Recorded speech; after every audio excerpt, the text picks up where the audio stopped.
সেই মোহরানাগুলো ধরে স্বামীর জন্য সহজলভ্য করে আমরা কি করি, ওই স্বামীকে তার মোহরানা যেন পুঙ্খানুপুঙ্খানুভাবে আদায় করতে পারে সেরকম সুযোগ সুবিধা করে দেই। আমরা আজকাল এমন এমন মোহরানা দিই, সমাজে চলতে পারবে না সুনামের কারণে, আমাদের মান মর্যাদার কারণে আমরা 20 লক্ষ 25 লক্ষ 1 কোটি টাকা ধরে আমরা মোহরানা ধরি, কিন্তু প্রকৃতপক্ষে মোহরানাগুলা খাতা কলমেই থেকে যায়।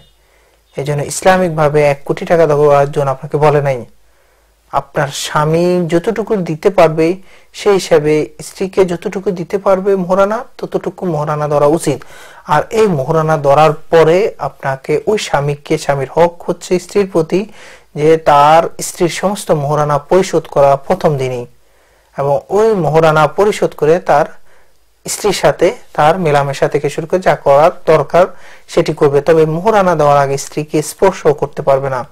এজন্য আসুন আমরা বিয়েটাকে সহজ করে দিই, মোহরানা যতটুকু সম্ভব কম রেখে আমরা স্বামীদের হকটা যেন আদায় করতে পারে পুঙ্খানুপুঙ্খানুভাবে, সে বিষয়ে আমরা অবশ্যই লক্ষ্য রাখি। প্রথম স্বামীর স্ত্রীর প্রতি যে হকটা সেটি হচ্ছে মোহরানা আদায় করা। 2 নাম্বার স্ত্রীর হক, স্বামীর হক স্ত্রীর প্রতি সেটি হচ্ছে স্ত্রীর যাবতীয় যা খরচ, তার অন্ন বস্ত্র বাসস্থান চিকিৎসা থেকে শুরু করে যা কিছু লাগবে সমস্ত কিছু স্বামীকে অবশ্যই বহন করতে হবে। বিয়ের পর থেকে শুরু করে তার সাথে সারা জীবন যতদিন থাকবে সব সময় সমস্ত স্ত্রীর যাবতীয় খরচ আদি যা কিছু আছে সমস্ত কিছু স্বামীকে অবশ্যই নিজে বহন করতে হবে। স্ত্রী একটা টাকাও খরচ করতে হবে না সংসারে। সাংসারিক যত খরচ আছে সমস্ত কিছু স্বামীকে খরচ করতে হবে। স্ত্রী যা লাগবে সমস্ত কিছু স্বামীকে খরচ করতে হবে। আমাদের এই বর্তমান যুগে আমরা কি করি, স্ত্রীরা রুজি রোজগার করতে নিজেদের স্বাবলম্বীর নামে তারা বিভিন্ন ধরনের ফেরেশানি। তবে ইসলাম আমাদের স্ত্রীদেরকে, মাদেরকে, মহিলাদেরকে এতটা সহজ করে দিয়েছে, তার সমস্ত বিয়ের পর থেকে, বিয়ের আগে তার বাবার কাঁধে সমস্ত খরচ আদি, আর অথবা বাবা যদি না থাকে ওনার অভিভাবক, আর বিয়ের পর তার স্বামীর কাঁধে সমস্ত খরচা আদি। এজন্য আমরা এমন যে অবস্থা হয়ে গেছে যে স্বাবলম্বীর নামে আমরা বিভিন্ন ধরনের অপকর্মে লিপ্ত থাকি। এগুলো থেকে আমরা অ্যাভয়েড করা উচিত। কারণ কি, আপনার সমস্ত খরচা দিয়ে আপনার স্বামী বহন করবে। আপনাকে একটা টাকাও আপনার সমস্ত খরচা দিয়ে, সংসারিক তার পারিবারিক সমস্ত খরচা দিয়ে আপনার স্বামী বহন করবে, আপনাকে একটা টাকাও খরচ করতে হবে না। এই জন্য স্বামী তার হক হচ্ছে স্ত্রীর প্রতি, সে সমস্ত স্ত্রীর যাবতীয় যত কিছু দরকার হয় অবশ্যই সেটি হালাল এবং বৈধ উপায়ে সমস্ত খরচাদি, তার স্ত্রীর সমস্ত খরচাদি স্বামীকে অবশ্যই অবশ্যই তাকে ব্যয় বহন করতে হবে। 2 নাম্বার হচ্ছে স্ত্রীর যাবতীয় খরচ, অন্ন বস্ত্র বাসস্থান সমস্ত যা কিছু আছে সমস্ত কিছুর ব্যয় বহন করতে হবে স্বামীকে। 2 নাম্বার হচ্ছে যে সমস্ত স্ত্রীর সমস্ত খরচ আদি আপনাকে ব্যয় বহন করতে হবে। 3 নাম্বার হচ্ছে স্ত্রীর সাথে সৎভাবে বসবাস করা। বর্তমান যুগে এমন একটা অবস্থা হয়ে গেছে নাউজুবিল্লাহ, যে আমরা পারি না স্ত্রীকে ঘরে রেখে স্ত্রী ছাড়া যাবতীয় সমস্ত কিছু আমরা বাইরে বাইরে ব্যয় করার জন্য। নাউজুবিল্লাহ, আমাদের গার্লফ্রেন্ড থেকে শুরু করে অমুক বোন, অমুক আত্মীয়, অমুক স্বজন, তাদের কাছে সময় ব্যয় করা এবং তাদের সাথে বসবাস করা। নাউজুবিল্লাহ, অর্থাৎ বৈধ যত উপায় আছে সমস্ত কিছু বাদ দিয়ে এখন হারাম পন্থায় মানুষ এমন অপব্যয় তারা করে, অপব্যবহার করে সময়ের।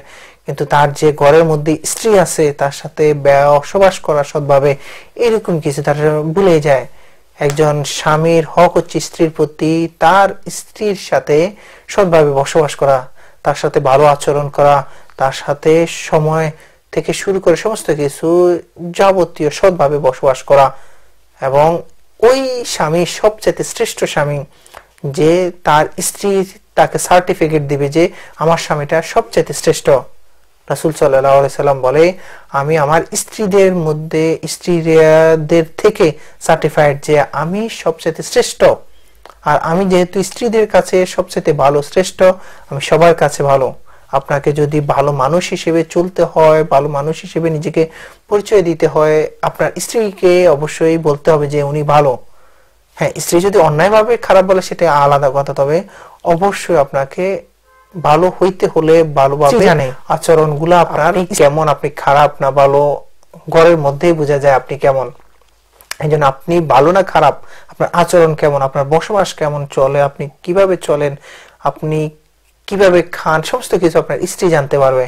এই জন্য আপনি যদি আপনার স্ত্রীর কাছে ভালো হন তাহলে আপনি সবার কাছে ভালো। আর আপনি যদি আপনার স্ত্রীর কাছে খারাপ হন, আপনি বাইরে যতই পীর বুজুর্গ মাশায়েখ হন না কেন, আপনি সঠিকভাবে আপনি ভালো লোক হতে পারবে না। এই জন্য আপনি আপনার স্ত্রীর কাছে, স্ত্রীর হক হচ্ছে স্ত্রীর কাছে সৎভাবে বসবাস করা। আপনি যদি স্ত্রীর সাথে সৎভাবে বসবাস করতে পারেন তাহলে ইসলামিকভাবে এবং দুনিয়াবি সমস্ত কাজে আপনাকে শ্রেষ্ঠ বলে ইসলাম ঘোষণা করেছেন। 4 নাম্বার হচ্ছে ইসলামিকভাবে স্ত্রীকে ধর্মীয় সমস্ত বিষয় শিক্ষা দেওয়া স্বামীর এটা হক। স্বামী বাধ্যতামূলক তার স্ত্রী ইসলামিকভাবে চলতে গেলে যা কিছু লাগবে, আমরা প্রত্যেকে একটু জানি যে একজন দ্বীনি ইলম শিক্ষা করা প্রত্যেক নর নারীর উপর ফরজ। আপনার স্ত্রী হয়তো ওই দ্বীনি শিক্ষা দ্বীনি পরিবেশটা আপনি পায় নাই, এজন্য আপনি স্বামী হিসেবে আপনার জন্য বাধ্যতামূলক ফরজ হচ্ছে আপনার স্ত্রীকে ধর্মীয় দ্বীনি শিক্ষায় শিক্ষিত করা। কারণ আপনি অনেক ভালো বুজুর্গ 5 ওয়াক্ত নামাজ পড়েন, কিন্তু আপনার স্ত্রী কি করছে, আপনার স্ত্রী ধরেন আপনি হালালটা উপার্জন করলেন, কিন্তু সমস্ত উপার্জনের মধ্যে আপনার স্ত্রী কোন একটা কারো গাছ থেকে একটা কিছু নিয়ে এসে আপনার তরকারির মধ্যে দিয়ে দিল, সে কি করলো যে কোনো বাড়ি থেকে চুরি করলো বা কোনো যাই হোক সামহাও যে কোনো জিনিসই চুরি করে এনে আপনাকে খাওয়াই দিল, তাহলে কি করলো, তিনি দিনই বুঝ না থাকার কারণে তিনি এই কাজটা করছে। কিন্তু তাহলে আপনি যতই ভালো হন, যতই সৎ থাকার চেষ্টা করুন না কেন, আপনার স্ত্রী যদি দিনী শিক্ষায় শিক্ষিত না হয়, না বুঝে কোনটা হারাম কোনটা হালাল, তাহলে আলটিমেট কি হলো, আপনাকে হারামের মধ্যে উনি নিমজ্জিত করবে। এই জন্য আপনার জন্য হক হচ্ছে, স্ত্রীর প্রতি হক হচ্ছে সমস্ত দিনী শিক্ষায় যতটুকু জ্ঞান, যতটুকু শিক্ষা হলে ইসলামের মধ্যে দ্বীনের মধ্যে পুঙ্খানুপুঙ্খানুভাবে চলা সহজতর হবে এবং চলতে পারবে, ততটুকু জ্ঞান আপনার স্ত্রীকে দেওয়া আপনার স্বামী হিসেবে অবশ্যই বাধ্যতামূলক। আপনি যদি এই কাজটা না করতে পারেন তাহলে আপনি আপনার হকটা আদায় করতে পারেন নাই। 4 নাম্বার হচ্ছে স্বামী হিসেবে স্ত্রীর প্রতি হক হচ্ছে স্বামীকে অবশ্যই তার স্ত্রীকে দ্বীনি শিক্ষায় শিক্ষিত করতে হবে। আপনি যদি দ্বীনি শিক্ষায় শিক্ষিত করতে পারেন অবশ্যই আপনি যে হকটা সেটি আদায় করতে পারছেন বলে আপনি মনে করতে পারবেন। 5 নাম্বার হচ্ছে যে স্বামী স্ত্রীর প্রতি হক হচ্ছে যত প্রকার নেক কাজ আছে স্বামীকে অবশ্যই তার স্ত্রীর সমস্ত নেক কাজগুলাতে সহযোগিতা করতে হবে। রাসূল সাল্লাল্লাহু আলাইহি সাল্লাম বলেন, স্বামী যদি তাহাজ্জুদ নামাজ পড়তে উঠে এবং উঠার সময় তার স্ত্রীকে ডেকে নামাজের জন্য তাগিদ দেয় এবং নামাজের জন্য উঠায়, আল্লাহ ওই স্বামীকে রহমত দ্বারা বেষ্টন করে রাখেন। আল্লাহু আকবার। আমরা কি আজকে এটা করি?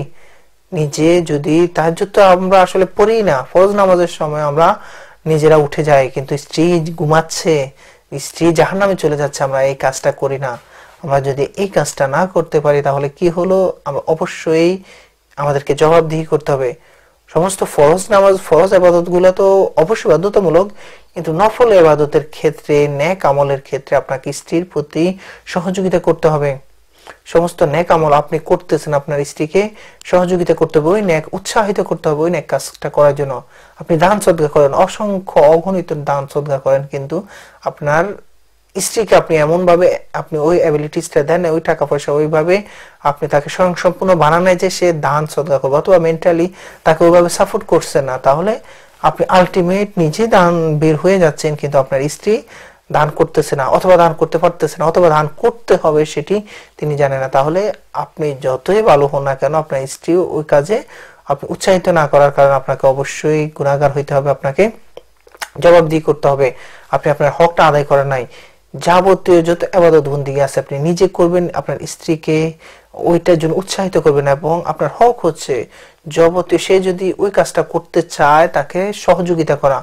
আমরা অনেক সময় স্ত্রী অনেকগুলা নেক কাজ করার সময় আমরা স্ত্রী যারা স্বামী আছে তারা বাধা দেয়, তারা কি করে, আজকে ওটা তোমার লাগবে না, ওইটা তোমার লাগবে না। মনে রাখবেন আপনি যদি তাকে উৎসাহিত করেন, সে যদি ওই কাজটা করতে পারে, আপনি স্বামী হিসেবে সহযোগিতা করার জন্য আপনি সমপরিমাণ নেকের ভাগী হলেন।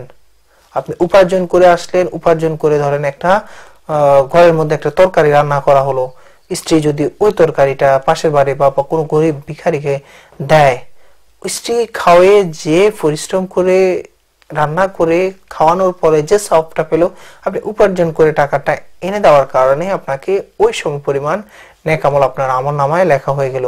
তাহলে এই জন্য আমরা আসুন শুধু নিজে নেক আমল করব না, আমাদের স্ত্রীদেরকে নেক আমল করানোর জন্য উৎসাহিত করব। যেগুলো ফরজ তাকে অবশ্যই আমরা বাধ্য করার জন্য যে তুমি এটা করো, এটা অবশ্যই তোমার জন্য করণীয়। মনে রাখবেন, আপনি নেক আমল করলেন, আপনার স্ত্রী করলো না, এই জন্য আপনাকে জবাবদিহি করতে হবেই। কারণ একজন নারী, একজন মেয়ে, একজন মহিলা, সে 4 প্রকারের ব্যক্তিকে জাহান্নামে নিয়ে যাবে। সর্বপ্রথম হচ্ছে তার পিতা এবং তার বড় ভাই, আর হচ্ছে আপনার স্বামী হিসেবে যদি যায় আপনার ঘরে, এরপর আপনি যদি নেক কাজে উৎসাহিত বা অন্যায় কাজে বাধা না দেন, নেক কাজে উৎসাহিত না করেন, ফরজ গুলা যদি তাকে বাধ্য না করেন, না করার কারণে, তাহলে আপনাকে অথবা আপনার অবর্তমানে আপনার সন্তান, বড় সন্তানকে, অভিভাবককে, তো এই জন্য আপনার দায়িত্ব হচ্ছে আপনি যতই ইবাদত বন্দেগী করুন না কেন, আপনি যদি আলটিমেট আপনার স্ত্রীকে নেক কাজের জন্য উৎসাহিত না করেন আর ফরজ নেক গুলোর জন্য আপনি বাধ্য না করেন, তাহলে আপনাকে অবশ্যই জবাবদিহি করতে হবে। এই জন্য স্বামী স্ত্রীর প্রতি ফার্স্ট নাম্বার হক হচ্ছে নেক কাজগুলা করার জন্য স্বামীকে অবশ্যই সহযোগিতা করতে হবে। 6 নাম্বার হচ্ছে যদি ওই ব্যক্তির যদি একাধিক বউ থাকে, তাদেরকে অবশ্যই সমতা বিধান করতে হবে। আপনি একাধিক, ইসলামে 4টা বিয়ে করার জন্য আপনাকে অনুমতি দিয়েছে। আপনি যদি সমতা বিধান করতে পারেন, আপনি 4টা বিয়ে করতে পারবেন। তবে হ্যাঁ, আপনি যদি সমতা বিধান না করতে পারেন, একটাই আপনার জন্য যথেষ্ট। কারণ কি, আপনি যদি সমতা বিধান না করতে পারেন, তাদের সমস্ত খরচাদি, সময় এবং যাবতীয় যা কিছু আছে ওইগুলো আপনি যদি ভরণ পোষণ না নিতে পারেন, আপনি কিন্তু আল্লাহর দরবারে দায়ী হবেন। আপনাকে অবশ্যই জবাবদিহি করতে হবে। এই জন্য আসুন আমরা যদি সমতা বিধান করতে পারি, স্বামীদের ক্ষেত্রে অবশ্যই তার একাধিক বিয়ে করতে পারবে, তবে একাধিক বিয়ে করলে তাকে অবশ্যই মাথায় রাখতে হবে সে সমতা বিধান করতে পারবে কিনা। যদি সমতা বিধান করতে পারে, তবে তাহলে অবশ্যই সে একাধিক বিয়ে করতে পারবে, 4টা বউ পর্যন্ত সে রাখতে পারবে। তবে এই জন্য যদি একাধিক বউ রাখে, তাকে অবশ্যই কি করতে হবে, সমতা বিধান করতে হবে। তার জন্য 6 নাম্বার হচ্ছে একাধিক স্ত্রী থাকলে সমতা বিধান করতে হবে। 7 নাম্বার হচ্ছে সমস্ত ভুলগুলো ইসলামিকভাবে ভুল, সেটি আপনাকে ধরতে হবে। কিন্তু স্ত্রীর যাবতীয় ভুলগুলো আপনি শুধু ভুল খুঁটিয়ে আপনি ওই ভুলগুলো ধরবেন, এটি কিন্তু ইসলামে আপনাকে অ্যালাউ করে না। আপনি অবশ্যই যদি দ্বীনি লাইনে কোনো ভুল না হয়, সাংসারিক জীবনে চলতে ফিরতে যদি কোনো ভুল হয়ে যায়, আপনি মাফ করে দেন।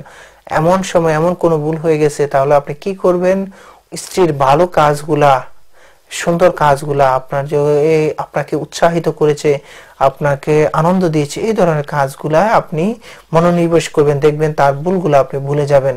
এই জন্য স্ত্রী যদি কোনো কারণে ভুল করে ফেলে, যদি সেটি ইসলামিক ভাবে ভুল অর্থাৎ গুনাহের কারণ হয়ে থাকে, আপনি তাকে অবশ্যই বাধ্য করবেন যে ওইটা থেকে অ্যাভয়েড করতে, ওই কাজটা যেন সে আর নেক্সট টাইম না করে।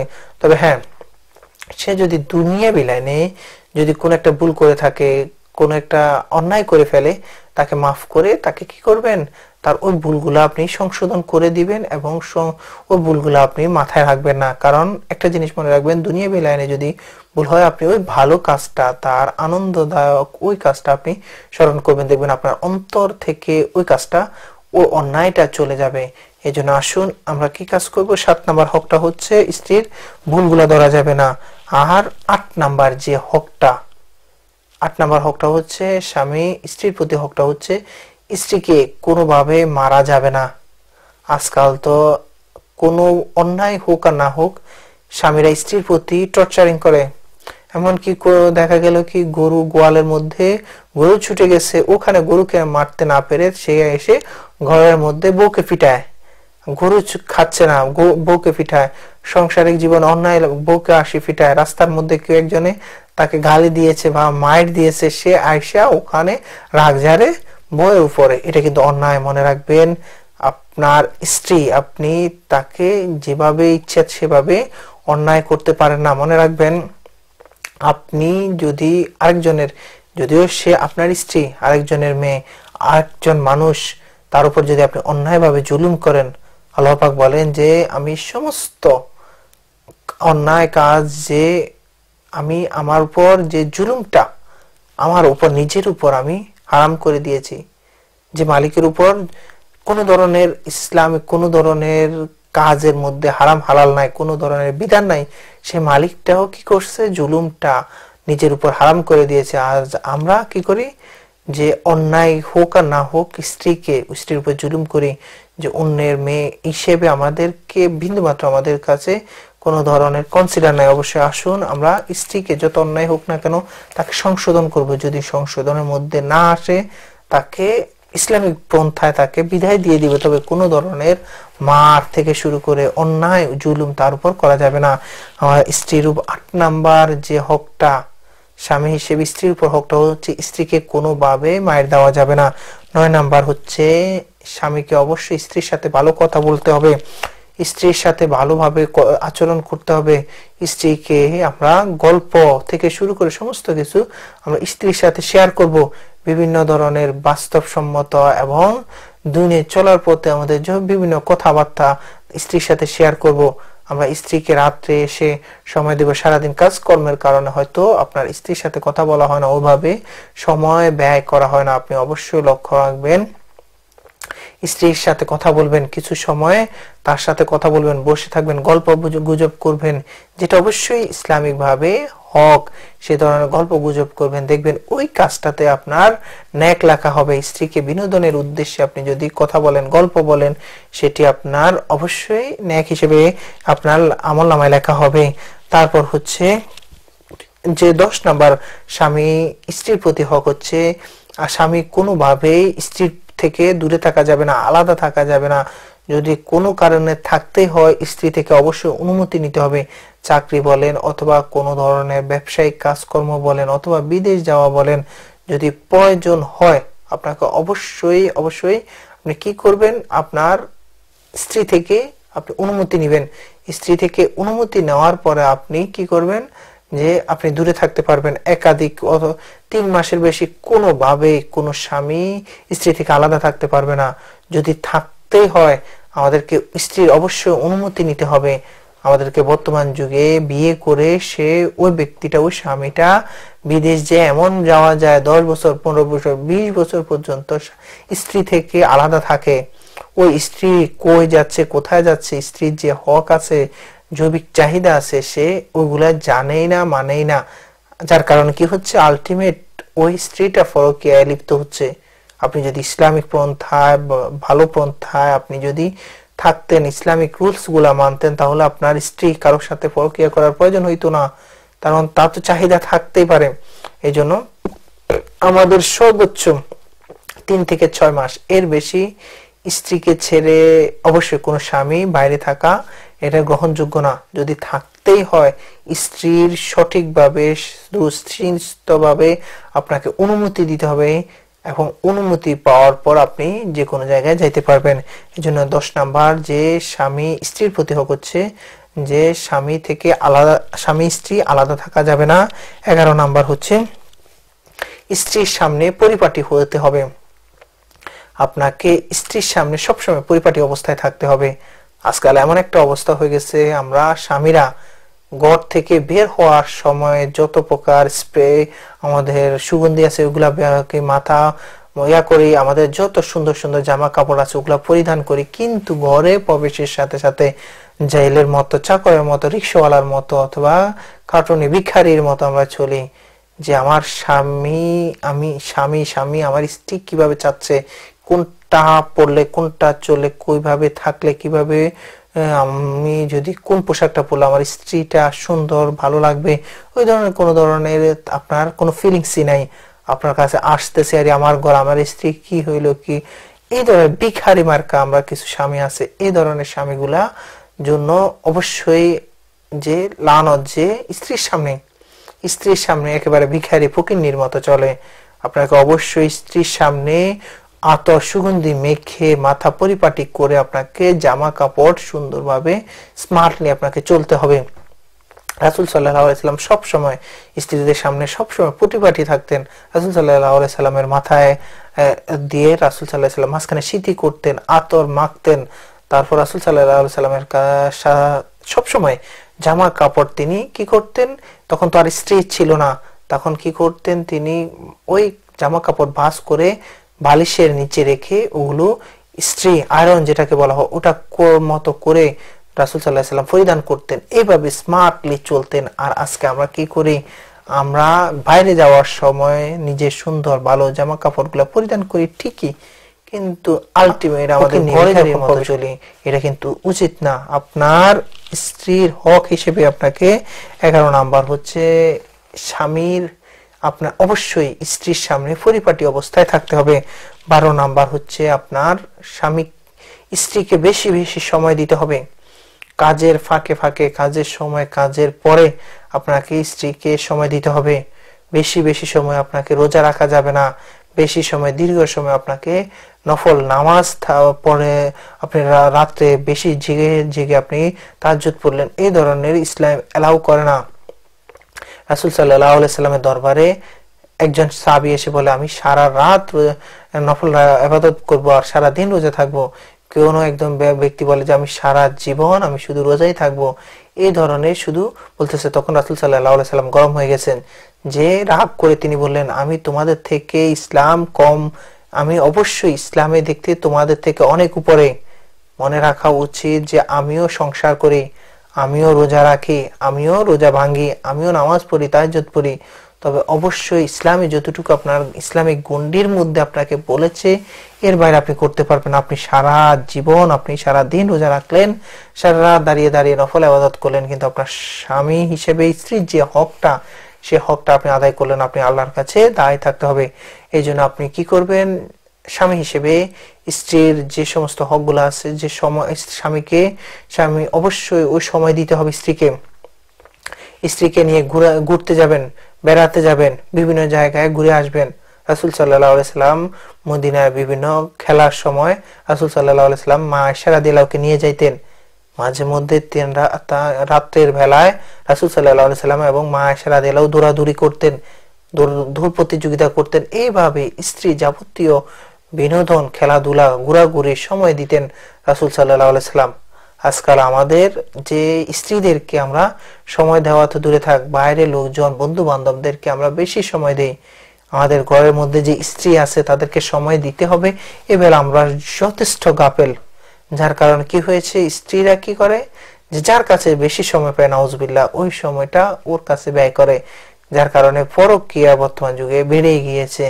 এজন্য আসুন আমাদেরকে যদি নিজের ঘরটা সামলাতে পারি, নিজের ঘরে সুন্দরভাবে চলতে পারি, আমার স্ত্রী আমার বউ আমার কখনো অন্যের পরপুরুষের কাছে যাবে না, তার সাথে সময় কাটাবে না, তার সাথে পরকীয়া করবে না। এদিকে আমাদেরকে অবশ্যই লক্ষ্য রাখতে হবে। আমাদেরকে অবশ্যই 12 নাম্বার যে স্বামীর হক হচ্ছে স্ত্রীর প্রতি, যে স্ত্রীকে সবসময় সময় দেওয়া, স্ত্রীর সাথে ঘোরাঘুরি করা, বেড়াইতে যাওয়া, স্ত্রীকে সময় দিয়ে যতটুকু সম্ভব আপনার কাজের ফাঁকে ফাঁকে তাকে সময় দেওয়া। 13 নাম্বার স্ত্রীর হক হচ্ছে স্বামীর প্রতি, স্ত্রীর হক হচ্ছে স্ত্রীকে যাবতীয় বৈধ বিনোদন দেওয়া। আমাদের অবশ্যই শারীরিকভাবে যেভাবে আপনি স্ত্রী আপনার পরিতৃপ্ত পায়, আপনি শারীরিকভাবে ওই ধরনের আপনি যত যাবতীয় যৌন মেলামেশা আপনি করতে পারবেন। এই ক্ষেত্রে আপনার স্ত্রী যেভাবে তৃপ্তি পায় আপনি অবশ্যই ওভাবে করতে পারবেন। তবে হ্যাঁ, দুইটা সময়, বিশেষ করে স্ত্রীদের যখন পিরিয়ড সময়, মাসিকের সময়, ওই সময়টা আপনি যৌন মিলন করতে পারবেন না। আর যে স্ত্রীর গুহদ্বার যেটা পায়ুপথ, ওই জায়গায় আপনি যৌন মিলন করতে পারবেন না। এছাড়া আপনি যে কোনো সময় যে অবস্থায় আপনি আপনার স্ত্রীর প্রতি যে যৌন বৈধ হালাল পন্থায় বিনোদন, যৌন তৃপ্তি আপনি ওটি দিতে পারবেন। ইসলাম আপনাকে ওই ব্যাপারে বৈধতা দেয়। তবে এই যে দুই ব্যাপারে বলেছি, যে মাসিক অবস্থায় এবং স্ত্রী পায়ুপথে, এই দুই ব্যাপারে যদি আপনার মিলন ঘটানো হয় তাহলে রাসূল সাল্লাল্লাহু আলাইহি ওয়াসাল্লাম বলেছেন তাদের উপর লানত, নাউজুবিল্লাহ। এই জন্য আমরা আল্লাহর লানত থেকে অবশ্যই আমরা নিজেরা বাঁচবো এবং আমরা চেষ্টা করব না অবশ্যই বাধ্যতামূলকভাবে স্ত্রীকে আমরা বিনোদন যাবতীয় যা কিছু শারীরিকভাবে মেলামেশা দরকার আমরা করব, তবে এই দুই অবস্থা থেকে আমরা অবশ্যই নিজেরা অ্যাভয়েড করব অবশ্যই। এবং আমরা যে কাজটা করেছি সেই কাজটা যদি ইসলামিক ভাবে হয় অবশ্যই আপনাকে কি করবে, আল্লাহ পাক নেকি দান করবে। আমাদেরকে অবশ্যই মনে রাখতে হবে যে রাসূল সাল্লাল্লাহু আলাইহি সাল্লাম বলেছেন যে স্বামী এবং স্ত্রীর মধ্যে যখন ঘুমাবে, শুতে যাবে, বিছানার মধ্যে তাদের মাঝে যেন ফাঁক না থাকে, একজন অপরজনকে জড়িয়ে ধরে ঘুমাবে, ওখানেও সওয়াব। আমরা ইসলামটা এতটা সৌন্দর্য মণ্ডিত, কিন্তু আমরা আসলে ইসলামটাকে ওইভাবে জানি না, মানি না এবং ওইভাবে চলি না। আপনি যদি ইসলামে চলতে পারেন, ইসলামটা কতটা সুন্দর, আল্লাহু আকবার। আল্লাহ মানুষকে যা কিছু যাবতীয় সমস্ত কিছু ইসলামের মধ্যে আছে। এই জন্য আপনি স্ত্রীর সাথে সময় কাটাবেন, বিনোদন, আপনি স্ত্রীর সাথে ঘুমাবেন কিভাবে, সমস্ত কিছু আপনাকে ইসলাম বলে দিয়েছে। এই জন্য স্ত্রীর যাবতীয় শারীরিক যত চাহিদা আছে, আপনি জৈবিক চাহিদা সমস্ত কিছু আপনি যদি পূরণ করতে পারেন, আপনাকে ওই ব্যাপারে ইসলাম এলাও করে, তবে দুইটা ব্যাপার বাদে। তারপর হচ্ছে স্বামী হিসেবে স্ত্রীর যে 14 নাম্বার হকটা হচ্ছে স্ত্রীর যাবতীয় সুবিধা অসুবিধা সমস্ত কিছু আপনাকে লক্ষ্য করে স্ত্রীর প্রতি আপনি সুধারণা রাখতে হবে। আপনার স্ত্রী যদি কোনো ধরনের কোনো কথা শুনেন স্ত্রী সম্বন্ধে, জোরে এসে তার সাথে লাগালাগি করতে যাবেন না। আপনি তার সাথে এসে ভালো ধারণা রাখবেন। হোক সে যদি নাউজুবিল্লাহ কোনো ধরনের অন্যায় কাজ করে, আপনি ইনভেস্টিগেশন করবেন।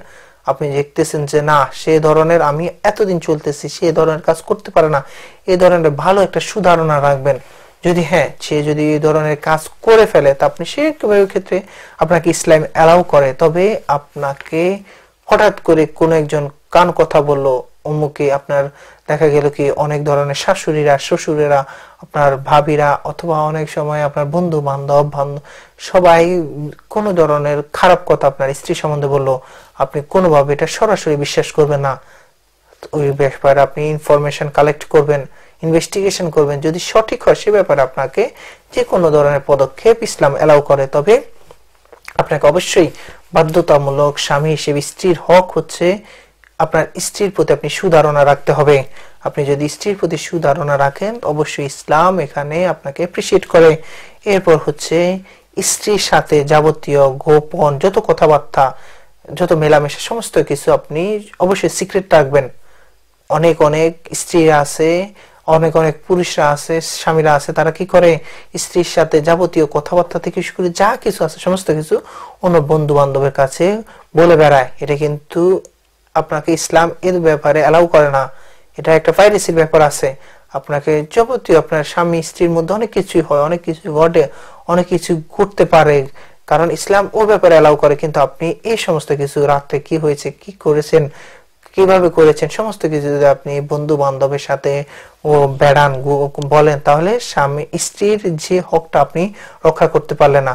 আর অনেক স্ত্রীরাও আছে, তারা কি করে স্বামীর সাথে কি হয়েছে, কিভাবে করেছে, যা কিছু আছে নাউজুবিল্লাহ সমস্ত কিছু তার বান্ধবীর কাছে, তার কাছে, স্বজনের কাছে এগুলা বলে বেড়ায়। এগুলো কিন্তু ইসলাম আপনাকে এলাও করে না।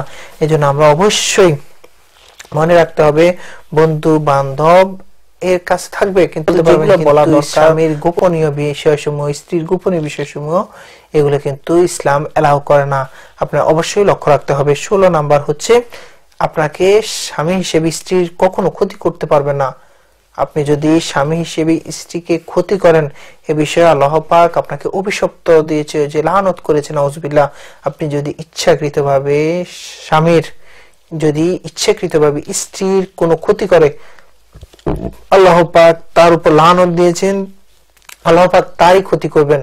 এই জন্য আমরা আসুন, আমরা কোনোভাবে স্ত্রী আমাদের সম্পদ, আমাদের সব সময় লক্ষ্য রাখতে হবে সে আমার সম্পদ, আমাকে তার যত্ন নিতে হবে। তার ক্ষতি হয় এমন কোনো কাজ আমি করব না। চলা বলা কলা সমস্ত কিছু আমাদেরকে লক্ষ্য রাখতে হবে। সে কোন বিষয়ে ভালো পায়, কোন বিষয়ে তার সন্তুষ্ট, সেই হিসেবে আমাদের চলতে হবে। তার শারীরিক মানসিক কোন ধরনের ক্ষয় ক্ষতি আমাদের যেন আমাদের স্বামী হিসেবে স্ত্রীর হক হচ্ছে সে বিষয়ে আপনাকে লক্ষ্য রাখতে হবে। কোন ধরনের স্ত্রীর ক্ষতি হয় এই ধরনের কোন কাজ করা আপনাকে যাবে না, আপনি করতে পারবেন না। আর যদি করেন আল্লাহ স্বয়ং নিজে আপনার ক্ষতি করবে। এজন্য আমরা আসুন, আমরা অবশ্যই স্বামী স্ত্রীর প্রতি হক হচ্ছে স্ত্রীর কোনো ক্ষতি করতে পারবে না। স্বামী অবশ্যই লক্ষ্য রাখতে হবে তার স্ত্রীর জন্য কোনো ধরনের ক্ষয়ক্ষতি না হয়, এই ধরনের কাজগুলো তাকে অবশ্যই অ্যাভয়েড করতে হবে। তারপর হচ্ছে 17 নম্বর যে কাজ, যে আপনি যে স্ত্রীকে ভালোবাসেন, আপনি অন্তর থেকে আপনার স্ত্রীকে ভালোবাসেন, সেই কথাটা আপনাকে অবশ্যই মুখ দিয়ে স্বীকার করতে হবে। আর এভাবে আপনার স্ত্রী এবং আপনার মধ্যে আন্তরিকতা ভালোবাসা জন্মাবে। রাসূল সাল্লাল্লাহু আলাইহি সাল্লামের স্ত্রীরা একদিন রাসূল সাল্লাল্লাহু আলাইহি সাল্লামের কাছে বাহানা ধরলো যে আপনি কোন স্ত্রীকে বেশি ভালোবাসেন, আপনি সেটা অবশ্যই বলতে হবে। তখন রাসূল সাল্লাল্লাহু আলাইহি সাল্লাম বলে যে আচ্ছা ঠিক আছে, আমি অমুক সময় অমুক দিন আমি এই কথা বলবো যে কোন স্ত্রীটাকে আমি বেশি ভালোবাসি। তখন একদিন রাত্রে রাসূল সাল্লাল্লাহু আলাইহি সাল্লাম এক স্ত্রীর কাছে গিয়ে একটা খেজুর দিয়ে বলে যে আমি তোমাকে সবচেয়ে বেশি ভালোবাসি। এভাবে এভাবে প্রত্যেকটা স্ত্রীর কাছে গিয়ে রাসূল সাল্লাল্লাহু আলাইহি সাল্লাম একই কথা বললেন এবং পরদিন সকালে এসে রাসূল সাল্লাল্লাহু আলাইহি সাল্লাম সবাইকে ডেকে পাঠালেন এবং সবাইকে সামনে নিয়ে বললেন যে আমি কালকে রাতে যে স্ত্রীটাকে খেজুর দিয়েছি এবং বলেছি তাকে ভালোবাসি, ওই স্ত্রীটাকে আমি সবচেয়ে বেশি ভালোবাসি। তাহলে দেখেন হিকমতের সহিত রাসূল সাল্লাল্লাহু আলাইহি সাল্লাম বলেন যে প্রত্যেকটা স্ত্রীকে সমপরিমাণ রাসূল সাল্লাল্লাহু আলাইহি সাল্লাম ভালোবাসেন। দেখেন এইভাবে আপনি হিকমতের সহিত মুখ দিয়ে আপনি যে আপনার স্ত্রীটাকে ভালোবাসেন, আপনাকে অবশ্যই মুখ দিয়ে তাকে আপনি প্রকাশ করতে হবে। আপনার স্ত্রীকে অন্তর দিয়ে যে ভালোবাসেন সেটা আপনাকে মুখে প্রকাশ করতে হবে। সেটি হচ্ছে আপনার 17 নম্বর স্ত্রীর হক। 18 নম্বর হকটা হচ্ছে আপনার কর্মের মাধ্যমে স্ত্রীকে যে আপনি ভালোবাসেন, আপনি কর্মের মাধ্যমে আপনি প্রকাশ করবেন।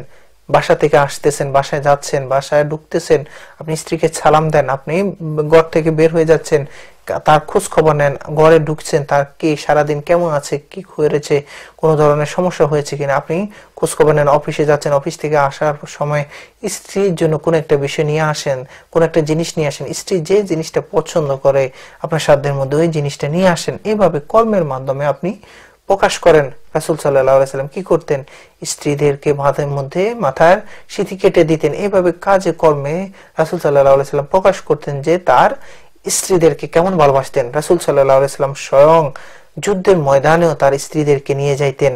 রাসূল সাল্লাল্লাহু আলাইহি সাল্লাম এরকম স্ত্রীদেরকে কর্মের মাধ্যমে রাসূল সাল্লাল্লাহু আলাইহি সাল্লাম প্রকাশ করতেন। এজন্য 18 নম্বর যে আপনার কর্মের মাধ্যমে আপনি যে আপনার স্ত্রীকে ভালোবাসেন, আপনি স্ত্রী ওইটা আপনার কর্মের মাধ্যমে প্রকাশ করবেন। তারপর রাসূল সাল্লাল্লাহু আলাইহি সাল্লাম তার স্ত্রীদেরকে সুন্দর সুন্দর নাম দিয়ে ডাকতেন। আপনি হচ্ছে অবশ্যই 19 নাম্বার যে হকটা হচ্ছে আপনার স্ত্রীদেরকে সুন্দর, আপনার স্ত্রী অথবা স্ত্রীদেরকে সুন্দর ওর নাম ছাড়াও একটা নিকনেম, একটা সুন্দর নাম আপনি তার জন্য রাখেন। ওই নামটা শুধু আপনার স্ত্রী জানে, অথবা আপনি আন্তরিকতার সহিত ভালোবেসে অনেক সময় আগ্রহ করে ওই নাম ধরে রাখেন। দেখবেন আপনার স্ত্রী খুশি হবে, আপনার স্ত্রী আপনার প্রতি মহব্বতটা বাড়বে। এই জন্য স্ত্রীর যে নামটা আছে ওটা তো থাক, সে যদি রাগ না করে সেটা আলাদা, কিন্তু আপনি রাগ করলে তাহলে বলার দরকার নেই, কিন্তু যদি রাগ না করে আপনি আপনার স্ত্রীকে সুন্দর সুন্দর নামে আপনি ডাকেন, দেখবেন আপনার স্ত্রীটা আন্তরিকতার সহিত আপনার প্রতি আন্তরিকতা আরো বৃদ্ধি পাবে, ভালোবাসা বৃদ্ধি পাবে। আপনার যে 19 নাম্বার যে হকটা হচ্ছে যে স্ত্রীকে সুন্দর সুন্দর নামে ডাকা, এটি হচ্ছে স্ত্রীর হক। তারপর হচ্ছে 20 নাম্বার ঘরের সমস্ত কাজকর্ম সমূহ আপনি স্ত্রীকে সহযোগিতা করবেন। আমরা দেখা যায় কি অফিস থেকে এসে বা অফিসে যাওয়ার সময়ের পরে অফিস থেকে এসে টায়ার্ড হয়ে যায়, দেখা যায় কি স্ত্রীকে যে ধরনের সহযোগিতা করা দরকার সেগুলো পারি না, কিন্তু যদি সম্ভব হয় সাধ্যের মধ্যে সমস্ত চেষ্টা আপনি করবেন। আপনার স্ত্রীর যে সমস্ত কাজকর্মগুলো আছে আপনি চেষ্টা করবেন একটু বাসন, তাহলে একটু হয়তো কোনো একটা কাজ করতেছে তাকে আপনি জানেন যে আপনি পারবেন না, তাও স্ত্রীকে সহযোগিতা করেন, দেখবেন যে আপনার স্ত্রী আপনার প্রতি আন্তরিকতা ভালোবাসা জন্মাবে। একদিন রাসূল সাল্লাল্লাহু আলাইহি সাল্লাম এক জায়গা থেকে ঘুরে এসে দেখলেন যে মা আয়েশা রাদিয়াল্লাহু আনহা রুটি বেলতে বেলতে ঘুমিয়ে গেছেন। তখন রাসূল সাল্লাল্লাহু আলাইহি সাল্লাম কি করলেন, ওই রুটিগুলা নিজে ভেলে তারপর বানিয়ে তারপরে কি করলেন, রাসূল সাল্লাল্লাহু আলাইহি সাল্লাম এগুলা পাকানোর পরে কি করলেন, মা আয়েশা রাদিয়াল্লাহু আনহাকে জাগালেন, জাগিয়ে তারপর বানিয়ে তৈরি করে রাসূল সাল্লাল্লাহু আলাইহি সাল্লাম মা আয়েশার মুখে ওই রুটিগুলো মুখে দিলেন। দেখেন কতটা আন্তরিকতার সহিত আমরা হলে কি করতাম, কি কারণে, কি সারা রাত কি করছো, ঘুমাইতে গেলে কেন, এখন কি হইলো, এভাবে করতেছো কেন, কাজকর্মগুলা কে করবে? হ্যাঁ, অবশ্যই স্ত্রীর কাজ স্ত্রী করবে, কিন্তু আপনাকে আপনার সাধ্যের মধ্যে স্ত্রীর সমস্ত কাজগুলাকে আপনাকে কি করতে হবে, সহযোগিতা করতে হবে। এই জন্য আপনি সমস্ত অফিসিয়াল বা আপনি যে কাজ করেন ওগুলা বাদ দিয়ে স্ত্রীকে সহযোগিতা করবেন, ওটা না। আপনি আপনার কাজগুলা সঠিকভাবে স্বয়ংসম্পূর্ণভাবে করার পর আপনার স্ত্রীর যে সমস্ত কাজগুলো আছে ওই সমস্ত কাজগুলো আপনি হেল্প করেন। আপনি ঘর থেকে বের হচ্ছেন, ঘরে যাচ্ছেন, আপনার রুমের বিছানাটা করে ফেলেন, আপনি মশারিটা টানানো হয়েছে ওগুলা আপনি উঠিয়ে ফেলেন, অথবা ওর মশারি টানিয়ে ফেলেন, অথবা বাচ্চা কাচ্চাগুলাকে একটু গোসল করিয়ে দেন। এই ধরনের যাবতীয় কাজকর্মগুলো আছে আপনি করে দেন, দেখবেন স্ত্রীর মধ্যে মহব্বত তৈরি হবে, স্বামীর মধ্যেও মহব্বত তৈরি হবে, আর আলটিমেট আপনি দেখবেন যে সংসারটা সোনার সংসারে পরিণত হয়েছে। কিন্তু আপনি যদি আপনার কাজকর্মগুলা আপনি যদি কি করেন, না এটা স্ত্রীর কাজ, এটা করলে মানুষে কি বলবে, আমি কি মহিলা নাকি, এভাবে করতে যদি আপনি থাকেন তাহলে দেখা গেল কি এটা সৌন্দর্যতা হবে না, আর আলটিমেট আপনার আন্তরিকতা আস্তে আস্তে হ্রাস পাবে। এই জন্য স্বামী যতটুকু সম্ভব হয় সাধ্যের মধ্যে অবশ্যই শ্রেষ্ঠটা সেরাটা দিয়ে তার স্ত্রীর সমস্ত যাবতীয় কাজকর্মগুলোকে হেল্প করবে, সহযোগিতা করবে। এই হচ্ছে স্ত্রীর হক, স্বামীর প্রতি স্ত্রীর হক। এবং সর্বশেষ 21 নাম্বার যে বিষয়টা হচ্ছে, স্বামী একটা কথা আছে যে দুটি হাড়ি যদি একসাথে থাকে ওইটাও আওয়াজ করে। এই জন্য স্বামী স্ত্রী চলতে ফিরতে বিভিন্ন ধরনের ফেরেশানি, কথাবার্তা কাটাকাটি থাকতেই পারে, সমস্যা লাগতেই পারে, ঝগড়া হইতেই পারে। তবে মনে রাখবেন সবার আগে যে আগ্রহের সহিত সরি বলে, আন্তরিকতার সহিত সে যদি ক্ষমা চায়, আল্লাহ পাক ওখানে রহমত দিয়ে আপনাকে সবার উপরে তুলে দিবে। তবে এই জন্য আসুন, যদি স্বামী স্ত্রীর মাঝে আপনি যদি ঝগড়া লাগতে পারে, কোন সমস্যা, কোন একটা বিষয়ে মতানৈক্য, মনোমালিন্য হতে পারে, তাহলে কি করবেন, আপনি সাথে সাথে সরি বলে দিবেন, অথবা কিভাবে ঝগড়াটা মিটমাট হবে সেদিকে আপনাকে ওই কাজটা, ওই বিষয়টাকে আপনি ফাইন্ড আউট করে আপনি ওই বিষয়টাকে আপনি ওই সমস্যাটাকে আপনি সমাধান করে দিবেন। ঝগড়া যদি হয়ে যায়, মনোমালিন্য হয়ে যায়, নিজেদের মধ্যে আন্ডারস্ট্যান্ডিং এ চলে আসবেন। রাসূল সাল্লাল্লাহু আলাইহি সাল্লাম বলেন, শয়তান এমন কোন কাজ করলে শয়তান খুশি হয় না, তবে স্বামী স্ত্রীর মধ্যে ঝগড়া লাগিয়ে ওই সংসারটাকে যদি দুই টুকরা করে দেওয়া যায়, ওই সংসারটাকে যদি তালাক পর্যন্ত নিয়ে যাওয়া যায়, শয়তান এত খুশি হয়, আর কোন অন্যায় কাজ করলে এতটা খুশি হয় না। এই জন্য আসুন, আমাদের সংসারে চলার পড়তে, চলতে ফিরতে, হাঁটতে বসতে যদি স্বামী স্ত্রীর মধ্যে কোনো ধরনের ঝগড়া বা বিবাদ, মনোমালিন্য হয়ে যায়, আমরা কি করব, অবশ্যই স্বামী স্ত্রীর হক হচ্ছে স্বামী অবশ্যই ওই বিষয়টাকে আন্ডারস্ট্যান্ডিং এ চলে আসা। রাসূল সাল্লাল্লাহু আলাইহি সাল্লাম এবং মা আয়েশা রাদিয়াল্লাহুর মধ্যে একদিন ঝগড়া হলো। রাসূল সাল্লাল্লাহু আলাইহি সাল্লাম এরপর কি করলেন, বলেন যে আমার শোনা, আমরা কি করি, আন্ডারস্ট্যান্ডিং এর মধ্যে চলে আসি। তারপর বলে যে কিভাবে করলে সুন্দর হবে। তখন বলে যে কি আমি কি ওমরকে বলবো নাকি তোমার বাবা আবু বকরকে বলবো।